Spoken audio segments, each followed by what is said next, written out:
ఈ ప్రభుత్వ హయాంలో ఏదైతే ప్రయత్నం చేశారు, నేను ఆ రోజు కేసీఆర్ గారు కూడా దాన్ని సీరియస్గా నింపి, ఏ ప్రభుత్వం అయినా, ఎందుకంటే పార్టీల పరంగా ఎలాగో ఇస్తారు 42% బీసీలు వాళ్ళ అంతకంటే ఎక్కువే పొందుతున్నారు.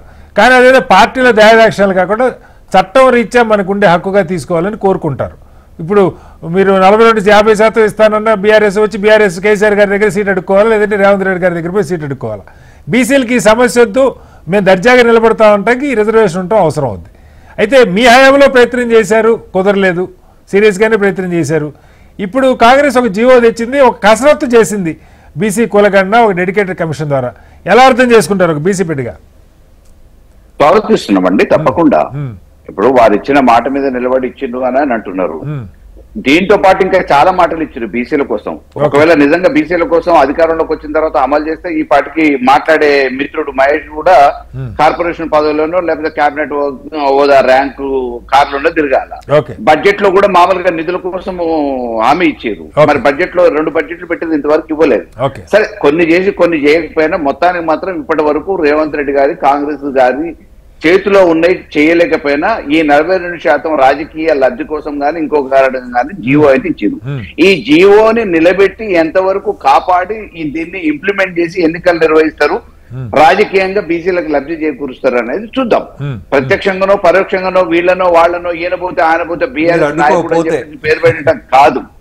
ఎందుకంటే ఇప్పుడే చెప్పారు ఎల్లినాథులు బీఆర్ఎస్ పార్టీ నాయకుడు అని చెప్పి ఆయన అంటున్నారు. బీఆర్ఎస్ సానుభూతి పడు, బీఆర్ఎస్ నాయకుడు, ఆయన పేరు కూడా ప్రస్తావిస్తా ఉన్నారు. సార్ రేవంత్ రెడ్డి గారు కూడా ఒకప్పుడు బీఆర్ఎస్ లో పనిచేసిన ఆయనే, టీడీపీలో పనిచేసిన ఆయనే. అంత మాత్రాన శాశ్వతంగా ఎవరు రాజకీయాల్లో ఉంటారండి? మాధవరెడ్డి అనేట ఆయన ఫైల్ చేసిన ఆయన ఒకప్పుడు తెలంగాణ ఉద్యమంలో ఉండొచ్చు, బీఆర్ఎస్ నాయకుడు ఉండొచ్చు, ఇవాళ ఏ పార్టీలో ఉండడో తెలియదు. నిన్న మొన్నటి వరకు 10,000 పెట్టిన 10 మంది ఎమ్మెల్యేలే గెలిచిన వాళ్ళు ఎవరు గతంలో ఎవరో ఉంటే ఈ రోజు ఉంటారు అనేది కాదు కదా. బట్ మేము ఉండాలనే కోరుకుంటున్నాము. రేపు ఎవరైనా మామూలుగా రాజకీయ లబ్ధి కోసం కానీ ఇంకో కారణం కానీ ఏమో చెప్పలేము. అంటే సాంకేతికంగా ఏమవచ్చు? మల్లారెడ్డి గారు, మీరు ఎమ్మెల్యేగా కూడా పనిచేశారు గతంలో. అంటే ఇప్పుడు ప్రభుత్వం జీవో రిలీజ్ చేసింది. మామూలుగా మనకు తెలిసిన ఇదేంటంటే, వెంటనే కనుక ఎన్నికల సంఘం షెడ్యూల్, స్టేట్ ఎలక్షన్ కమిషన్ కనుక ఈ జీవో ఆధారంగా ఆల్రెడీ రిజర్వేషన్లు అవన్నీ మొత్తం కసరత్తు పూర్తి అయిపోయింది, ఆఖరికి మోడల్ బ్యాలెట్లు కూడా కిందకి వెళ్ళిపోయినాయని చెప్తున్నారు. షెడ్యూల్ కనుక రిలీజ్ చేస్తే కోర్టులు జోక్యం చేసుకోకుండా అవకాశం ఏమన్నా ఉందా?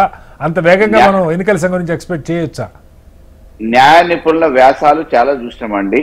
ఈ రకంగా జీవోలు ఇచ్చిన ఏ రాష్ట్రంలో కూడా ఇంప్లిమెంట్ అవ్వలేదు, కోర్టులలో నిలిపేయబడ్డాయి. ఇది చిత్తుగాయతంతో సమానం జీవోలు అని అనేది న్యాయ నిపుణుల వ్యాసాలు చూసినాం ఈ మధ్య కాలంలో. కాబట్టి న్యాయపరంగా ఇది ఎంతవరకు నిలబడుతుంది అనేది చూడాలి. నిలబడాలని కోరుకుంటున్నాం మేము. ఒక బీసీగా మేము సాధిస్తున్నాం, నిలబడాలని కోరుకుంటున్నాం.